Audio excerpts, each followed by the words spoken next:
ukubonga ugcobo labamamane ingelosi yala ekhaya engisebenzele kakhulu. Ngifike la ekhaya ngonyaka odlule ngihamba nomama, izinto zami nje zazibheda kakhulu.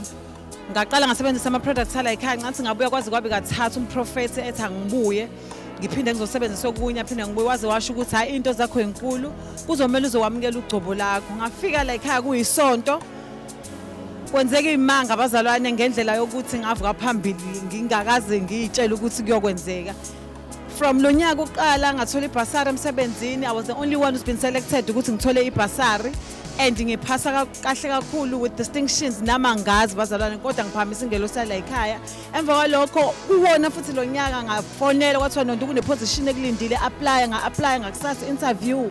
Bazalwane ngicela ukuntshela ukuthi ngawuthola umsebenzi kusasa ngiyaqala, kwathiwa kufunakala imoto. Umprofethi uMamane ngisho ngengelosi yala ekhaya namhlanje ngidriver imoto iPolo 9 bazalwane, ngingenalutho, ngino-10 rand kwi-bank account yami, kodwa nga-approve ukuthi ngithole le moto namangazi kanjani.